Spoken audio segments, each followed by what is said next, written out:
Bleeding, drenched, gripping doors, barrels, and splintered wood, Soviet soldiers hurried themselves into the Dnieper's icy current as bullets whipped into their makeshift rafts. But what looked like a desperate escape was an attack. 4 million troops, 1,400 miles of river. No boats, no bridges, just Stalin's ruthless command. Cross at all costs. An assault so vast, so savage, it would make D-Day look like a dress rehearsal. The Red Army had reached Hitler's Ostwall, the last great defensive barrier in the east. If it fell, Nazi Germany would follow. To stop them, Hitler diverted 60% of his entire army to the eastern front. Only 1 in 5 men who entered the Dnieper would ever emerge. For them, Hitler had saved something special, which he called the Death Head.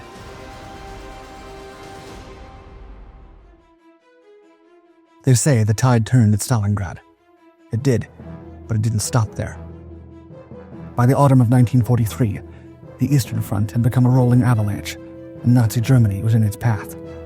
The Wehrmacht, whose success was forged by speed, surprise, and aggressive armored warfare, had lost all momentum. The counteroffensive that began on the banks of the Volga had pushed westward in wave after wave.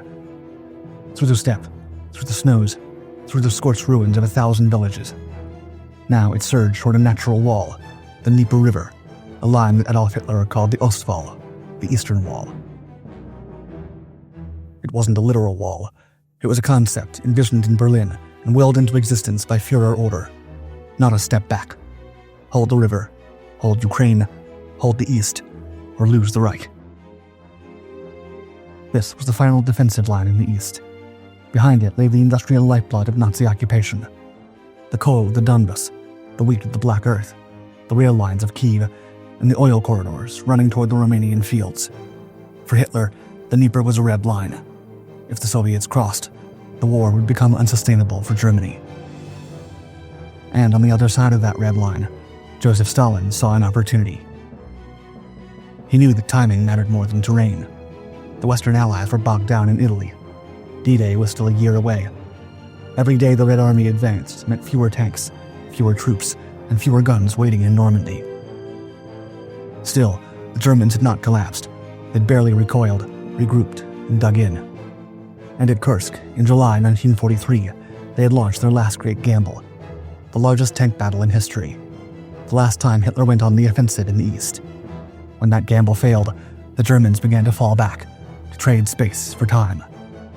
Now, there was no more space. By September, the front had reached the river. The Dnieper cut like a scar through the landscape, deep, wide, and flanked by towering western banks, perfect for defense. 4 million Soviet troops were arrayed along a 1,000-mile front, ready to cross with no landing craft, no naval support, and no margin for error. One of the key architects of the coming offensive, General Nikolai Vatutin, reportedly said, quote, "The Dnieper will be crossed not by means, but by will."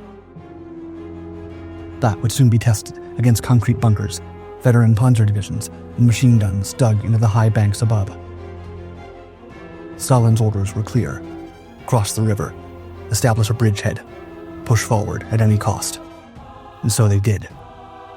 In late September 1943, the Red Army launched its first great assault on the Dnieper near the small village of Bukrin, about 70 kilometers south of Kyiv.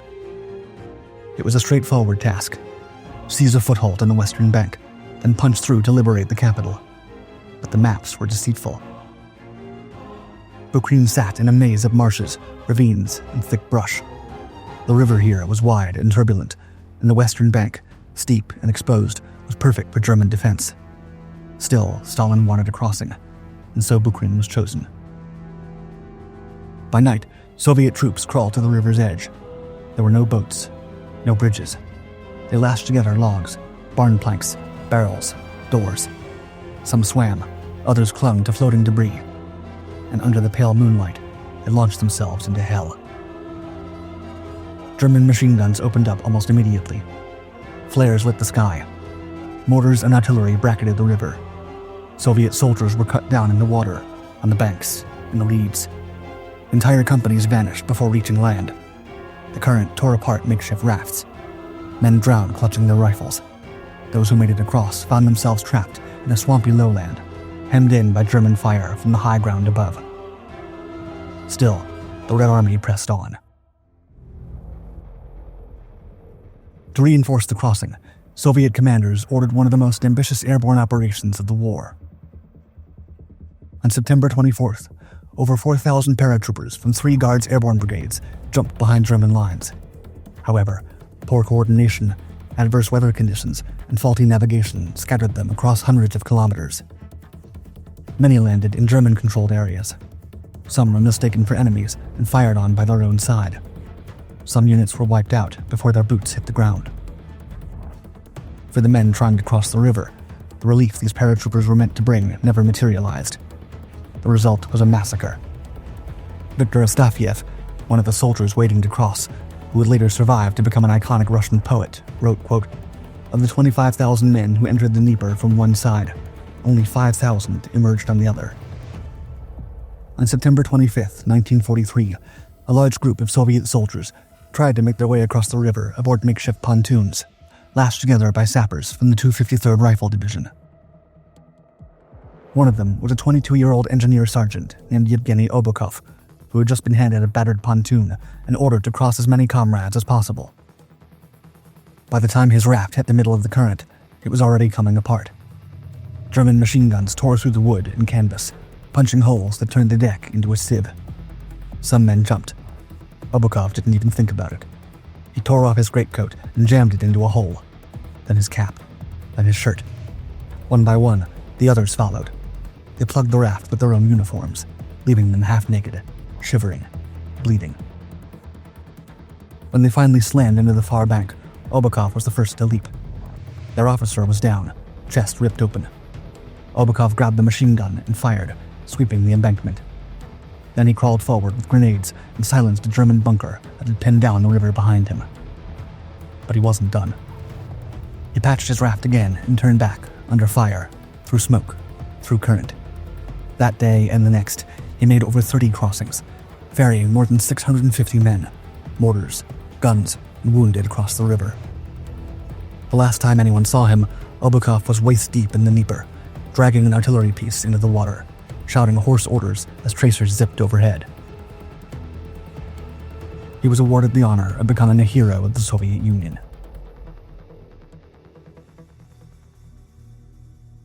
In October, as Soviet armor tried to exploit a breakthrough near the Bukrin Pocket, Lieutenant Colonel Gali Adilbakov led from the front. He was a decorated tank commander and one of the highest-ranking Kazakh officers in the Red Army. As the battle unfolded, his tank was hit, and he was lost instantly. Nikolai Usenko was a young telephonist assigned to maintain communications between scattered Soviet units on the beachhead and beyond. On October 4th, as Luftwaffe bombs cratered the earth around him, he darted through the smoke, repairing 12 breaks in the telephone line. The wire was pivotal. Without it, the division would choke in silence. The next day, he traced another break and stumbled upon a German patrol. No hesitation. 3 grenades. He pulled the pins, hurled them into their midst, and took out 25 soldiers. On October 6th, he cemented his legend. Cut off and nearly surrounded, the battalion was on the brink. With no working lines, orders couldn't get through. Usenko didn't wait. If he couldn't keep the lines up, he would carry the message himself. He slipped through German lines under fire to reach the battalion commander. His actions helped break the encirclement that was tearing through Soviet lines. That same day came the shell, a blast light. When the dust settled, Usenko was alive, but completely blind.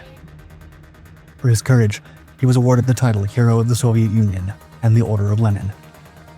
He could no longer see the war, but he had already changed its course. Thanks to the sacrifice of these Soviet heroes, the bridgehead was held, barely, but it went nowhere. The terrain was a nightmare. The casualties mounted. The Germans dug in deeper. For weeks, Stalin's commanders threw men and machines at the western bank, but the line never budged. It was not only the terrain working against the Soviets, but also the fact that they were being mowed down by the thousands. Hitler feared losing the Dnieper more than anything, so he had placed his most elite and dreaded fanatical units to defend its western banks. The Großdeutschland Division, the Das Reich SS Division, and the Totenkopf, or Death Head Division. This latter unit was especially dreaded throughout the Eastern Front. They came bearing the skull in their caps, tagging them as men forged not in barracks, but behind the barbed wire of Dachau and Buchenwald. The SS division, Totenkopf, had been formed to exterminate people in concentration camps. They were not just used to pain and bloodshed, they reveled in it. In France, they massacred surrendering British soldiers at Le Paradis. On the Eastern Front, they became the black-hearted spearhead of Hitler's ideological war. They fought with a fanatical resolve, often to the last man.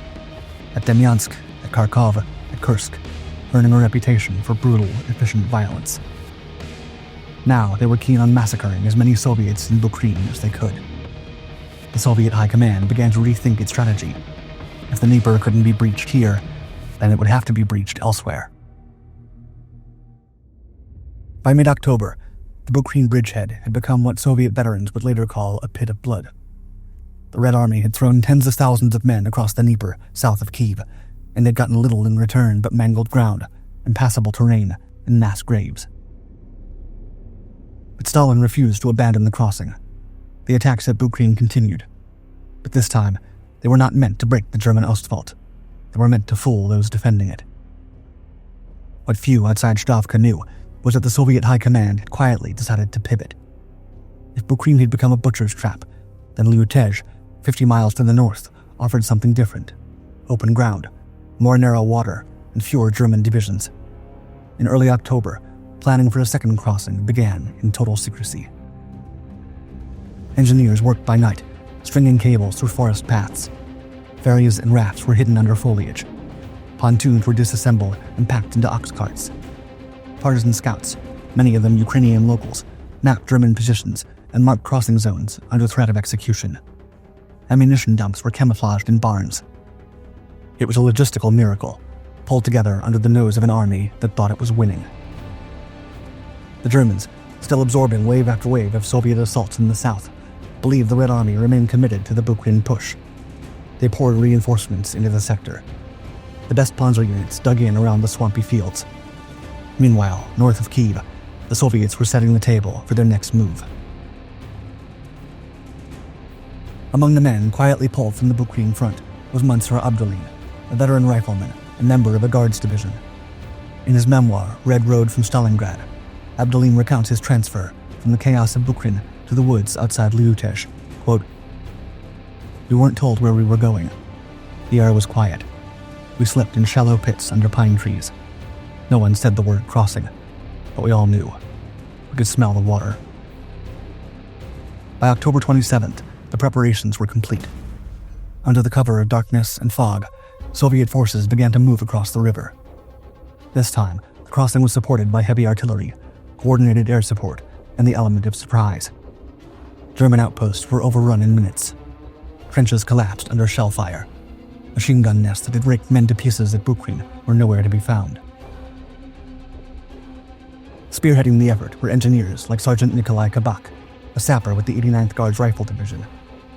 Over the course of 2 nights near the Liutej sector, Kabak reportedly ferried 5 artillery pieces, 20 mortars, and entire infantry battalions across the river under fire. He had personally rescued 23 wounded men, hauling them across the river in silence, one by one. For his efforts, he would also be awarded the title Hero of the Soviet Union. Unlike Bukrine, Liutej held, and it didn't just hold, it expanded. Within days, Soviet armor was rolling across pontoon bridges. Artillery units moved into place. A full offensive began to take shape. The Red Army had turned the page. The Ostwall had been breached, and the road to Kyiv was open. By the end of October, the Soviet foothold north of Kyiv was no longer just a beachhead. It was a launch pad. In 5 days, the Red Army had built a floating highway of men, guns, and armor across the Dnieper. Now, that momentum was about to be unleashed. On November 3, 1943, the 38th Army broke out of the Liutej bridgehead in force. The push toward Kyiv began as a wide, hammering flank. Soviet commanders, including General Ivan Cherniakovsky and General Nikolai Batutin, had spent weeks studying German deployments around the city. The result was a concentrated blow through a weak point in the German 4th Panzer Army, aimed at collapsing the flank, rather than storming the city block by block. It worked. The Germans had expected an urban fight. What they got instead was a sweeping Soviet envelopment that unhinged their entire position. By the time Hitler authorized reinforcements to redeploy from Bucharin in the south, Kyiv was already slipping out of reach. The Soviet tanks surged forward. Partisans inside the city began rising. Rail lines were sabotaged. German outposts were hit from behind. Ukrainian civilians, starved, bombed, and brutalized for 2 years, emerged from basements to find Red Army soldiers flooding the streets. At 4 a.m. on November 6th, forward element of the 1st Ukrainian Front entered Kyiv. By sunrise, the capital of Ukraine was back in Soviet hands. This sent a shockwave through the German command. The fall of Kyiv was catastrophic for Hitler. The Wehrmacht lost a major city, key logistics hubs, and a position it believed was untouchable. Even more dangerous was what followed. The Red Army didn't stop. Within days, they were pressing westward toward Zhytomyr and the right bank Ukraine, putting pressure on the rear of the entire southern German line. One German staff officer later wrote, quote, "It was like a dam bursting."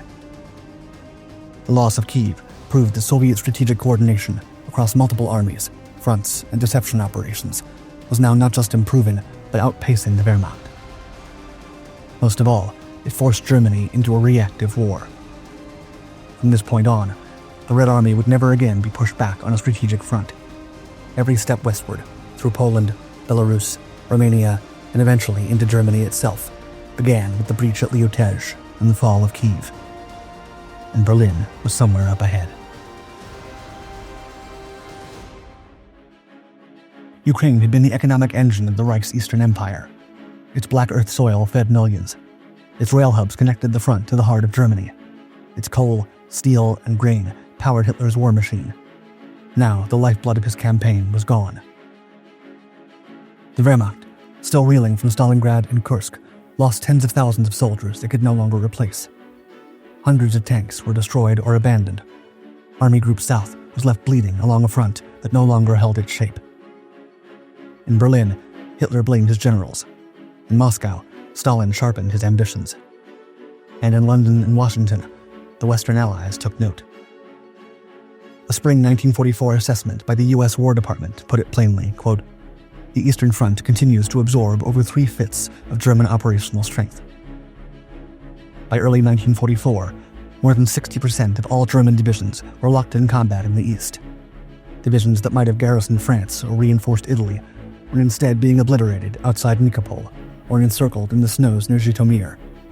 The German war machine had no time to catch its breath, and no room to shift forces westward.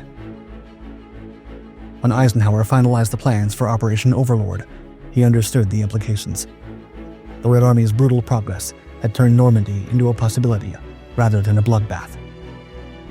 As he put it later, quote, "The Russian armies were tearing the guts out of the German army." The Dnieper crossing, now lauded in Soviet histories as a feat of planning and heroism, was in reality a monument to sacrifice and heroism, not just for its scale, but for its cost.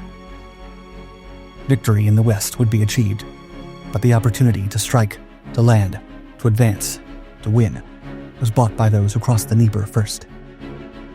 Before a single rifle cracked on Omaha Beach, the Red Army had already shattered the Ostwall.